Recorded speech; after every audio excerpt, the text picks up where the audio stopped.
नमस्कार, ज्ञान वैविध्य चैनल में आपका स्वागत है। आज क्लास 6 के लिए, क्लास 7 के लिए 8th chapter fire friend and foe. Fire का मतलब होता है आग। ये हमारे दोस्त और दुश्मन दोनों हैं।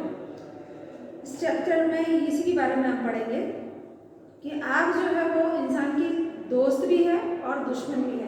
कैसे दोस्त है कैसे दुश्मन है वो इस चैप्टर में आज हम पढ़ेंगे। तो 7th क्लास का ये जो चैप्टर है 8th, इसको पढ़ने से पहले हम ये जानेंगे fire is both useful and dangerous. What is fire? How did you discover it? How do we control it? तो ये जो आग है जो यूजफुल भी है और डेंजरस भी है, ये आग है क्या और इसकी खोज कैसे हुई और इसको कंट्रोल कैसे किया गया, इसको कंट्रोल कैसे किया जाता है, इसके बारे में हम पढ़ेंगे। Early man didn't know what is fire was, but he must have seen the damage it could cause. He must have watched lighting and volcanoes long before he began to use fire himself। तो पहले के लोग तो early man थे, वो जानते ही नहीं थे कि आग क्या है और उसे क्या नुकसान हो सकते हैं और उसके नुकसान के कारण क्या हो सकते हैं, ये वो नहीं जानते थे। वो ये जरूर देखते थे कि है ना बिजली कैसी कड़कती है और ज्वालामुखी कैसे फटती है। आग की खोज होने के पहले से ये तो पता था कि बिजली कैसे चमकती है और ये ज्वालामुखी कैसे फटती है, लेकिन अपने यूज के लिए आग क्या है ये इसके बारे में इन्हें नहीं पता था। Fire was powerful and dangerous and he was frightened. आग पावरफुल भी है और खतरनाक भी है, इसलिए वो उससे डरते थे। Fire may have puzzled early man, but we know that fire is the result of the chemical reaction। अब जो अर्ली मैन था उनको तो इस चीज के बारे में पता ही नहीं था ना, आग जलाते कैसे या आग जलने के कारण क्या होता है, तो वो हमेशा इससे डरते रहते थे क्योंकि वो हमेशा देखते थे कि बिजली अचानक कड़क रही है या ज्वालामुखी फट रहा है, तो हमेशा वो आग से डरते थे, लेकिन उसके कारणों का उन्हें कोई पता नहीं था। लेकिन अब जो है हम ये जान गए कि ये क्यों होता है, ये एक केमिकल रिएक्शन से होता है।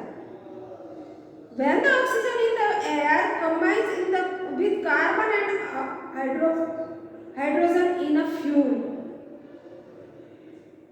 a chemical reaction takes place।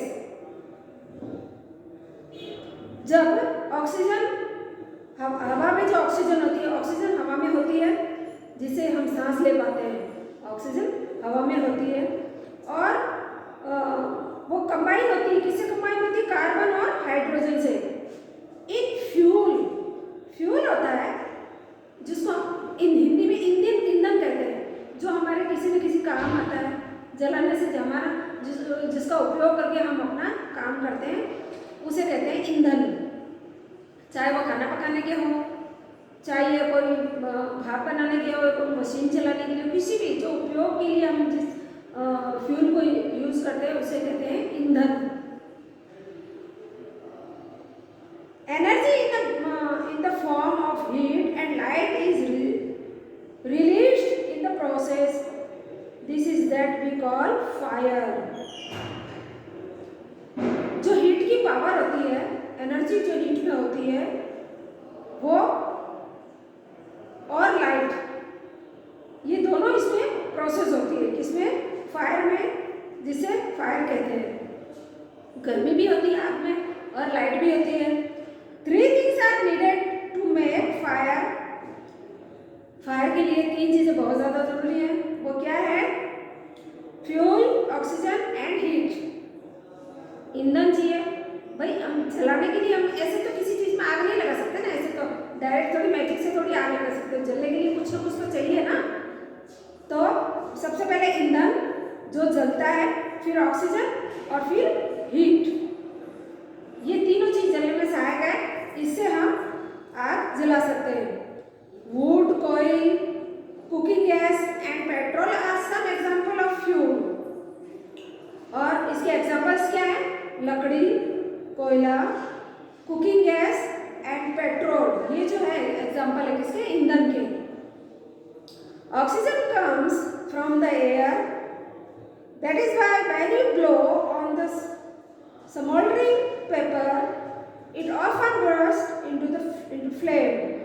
हमने कभी देखा होगा कि किसी का कोई कागज जल रहा है ना, तो जल रहा है तो उसको हम फूंक मारेंगे ना, फूंक मारेंगे तो वो ज़्यादा फ्लेम देता है। क्यों देता है? कि हमारे फूंक में भी एक तरह वो ऑक्सीजन निकलती है, फूंक मारेंगे तो वो जो ऑक्सीजन होती है उससे वो ज़्यादा उसकी फ्लेम निकलती है। The third thing needed to make fire is heat. फिर क्या? उसके लिए हीट भी होती है। आग जलाने के लिए हीट भी बहुत जरूरी होती है।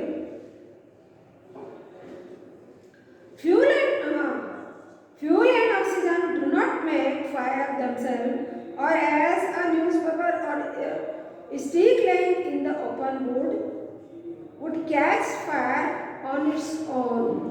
To burn a piece of paper or wood, we heat it before it catches fire. We generally do it with a lighted match. Every fuel has a particular temperature at which it begun to burn. This temperature is called the flash point or kindling temperature of the fuel. हमने कई बार देखा होगा कि temperature बहुत ज़्यादा, इनके temperature fix किए हुए रहते हैं।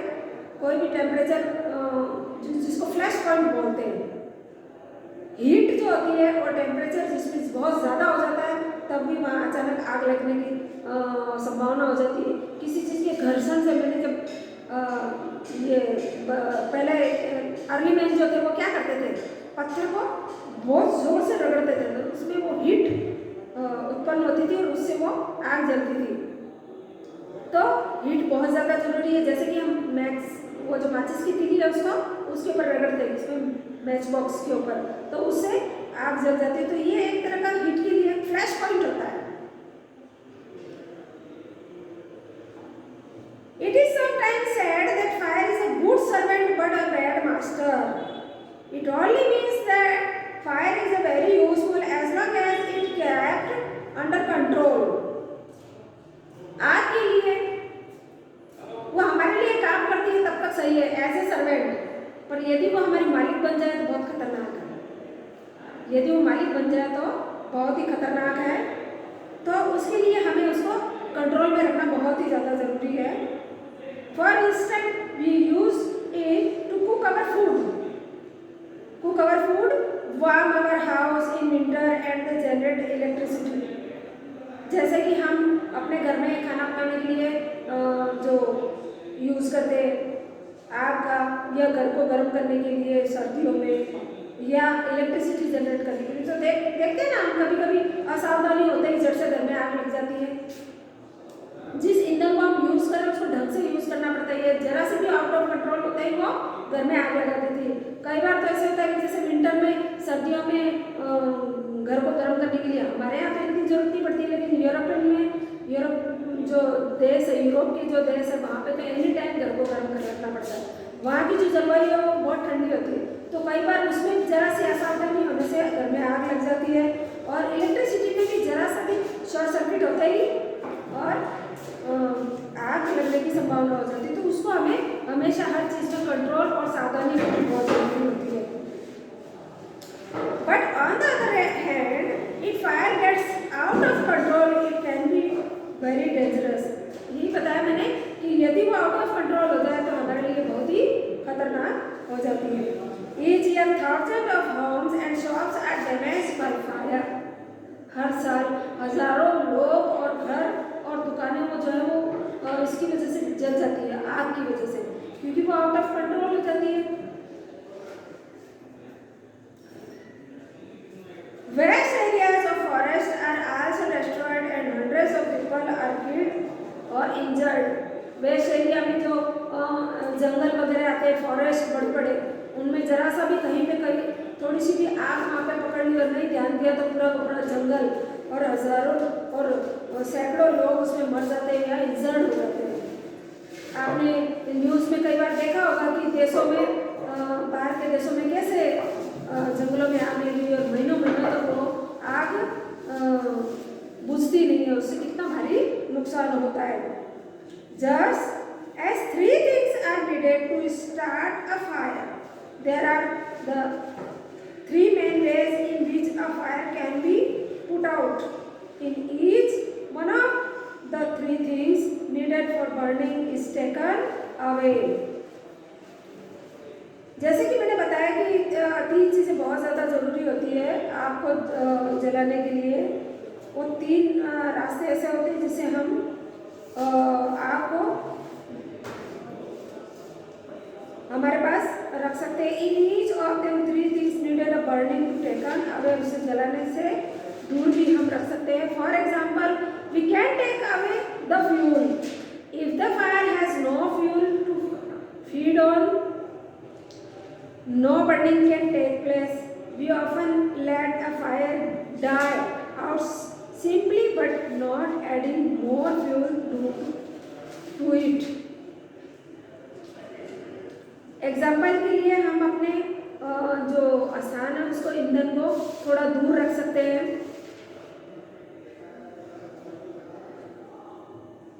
इस तरह जो ये कहावत है add fuel to the flame. The second way of putting out a fire is to prevent oxygen from reaching it. कहीं पे यदि आग लग रही है और वहाँ पे ऑक्सीजन उसको मिल रही है तो उससे भी आग ज़्यादा फैल रही है, तो उससे को भी हमें रोकना बहुत ज़रूरी हो जाता है कि वहाँ तक आग के पास ज़्यादा ऑक्सीजन ना पहुँचे। No supply of oxygen means no fire.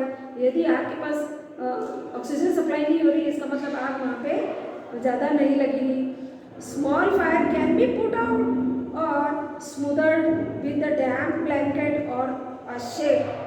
यदि कहीं पे आग लग गई और वहाँ पे आपने कंबल का यूज़ किया है तो आग उसके अंदर नहीं पहुँच पाएगी। आपने कई जगह देखा होगा कि कहीं आग लग जाती है और अंदर यदि किसी को कोई चीज़ का नहीं है, किसी इंसान को बचाने के लिए जाते हैं तो पहले पुराने ज़माने में कंबल का, अभी भी करते हैं कंबल का, हालांकि जो फायरमैन होते हैं उनके पास तो उनका कवर होता है, लेकिन जो आम इंसान होता है वो ब्लैंकेट ओढ़ के और फिर आग के पास जाता है ताकि आग उनके पास जल्दी से नहीं पहुँच पाए। This stop oxygen reaching a burning material. Sometimes carbon dioxide is used to extinguish fire. It does not allow oxygen to reach the burning material. और आपको पता होगा क्या जहाँ आग लगी हुई रहती है वहाँ पे कई बार आग बुझाने के लिए हमें कार्बन डाइऑक्साइड का भी इस्तेमाल करते हैं। ये एक बर्निंग मटेरियल है। The third way of putting out a fire is to remove the heat. हमें इसे हीट से भी दूर रखना है। मैंने ये बताया था कि तीसरा कारण जो हीट है, जो उसका जो वो बोलते हैं ना वो ये जो फ्लैश पॉइंट आ जाता है हीट की वजह से, तो हीट को भी हमें उससे दूर रखना बहुत ज़रूरी होता है।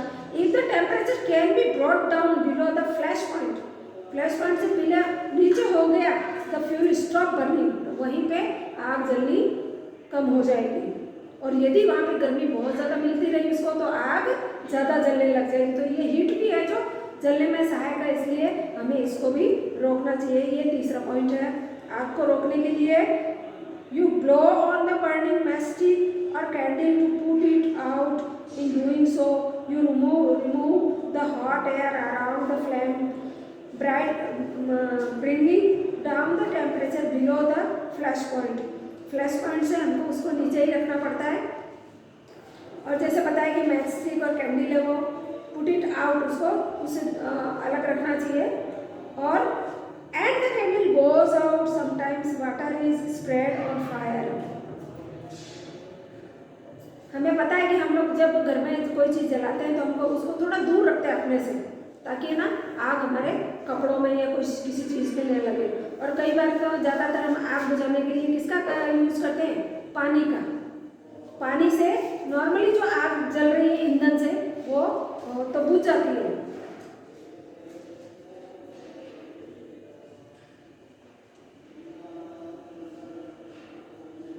It Observe heat from the blanket of water also cut the supply of oxygen and the fire are extinguished. पानी की छिड़काव से और ब्लैंकेट ओढ़ने से भी पानी आग से हम बच सकते हैं. Some fire cannot be put with water if water is spread on an oil fire.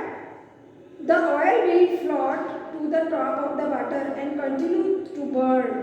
This can be very dangerous because water can flow quickly. कई बार क्या होता है, आग को बुझाने के लिए हम पानी का तो इस्तेमाल करते हैं, लेकिन वो कहाँ कर सकते हैं जहाँ पे तेल से आग न लगी हो. जहाँ पे तेल से आग नहीं लगी वहीं पे हम पानी का छिड़काव कर सकते हैं, तेल या इलेक्ट्रिसिटी से. और यदि जहाँ पे तेल से आग लग गई, जैसे कुकिंग ऑयल है या दूसरा ऑयल है, पेट्रोल डीजल को छोड़ के, ऐसे जो कुकिंग ऑयल पे यदि आग लग जाती है तो उसमें यदि हम पानी डालेंगे तो क्या होता है, वो जो तेल है वो वाटर के ऊपर फ्लोटिंग करने लग जाता है, तैरने लग जाता है और आग ज़्यादा भड़क जाती है और वो लगातार जलती रहती है. This can be very dangerous because water can flow quickly carrying the burning oil with it and spreading the fire. Water should also not to be used on fire caused by electrical appliance. The person sparing water might receive an electric shock and be killed. A carbon dioxide extinguisher is the best thing to fight an electric fire. और जैसा कि मैंने बताया कि electric fire, जो electric में आग लग जाती है, शॉर्ट सर्किट हो जाती है, उसमें भी पानी नहीं डालते हैं. पानी डालने से वो हमें अपनी तरफ खींच लेता है, क्योंकि आपको ये पता है कि बिजली पानी के द्वारा ही बनाई जाती है, पानी से ही बिजली का उत्पन्न होती है. तो उसमें भी पानी का उपयोग नहीं करते हैं, पानी नहीं डालते, वरना उससे हमारे मृत्यु का कारण हो जाता है. तो एक तो इलेक्ट्रिक और एक कुकिंग ऑयल से जहाँ आग लगती है वहाँ पर पानी का छिड़काव नहीं किया जाता है. तो इस तरह यह फर्स्ट पार्ट इस चैप्टर का कंप्लीट हुआ. Thank you.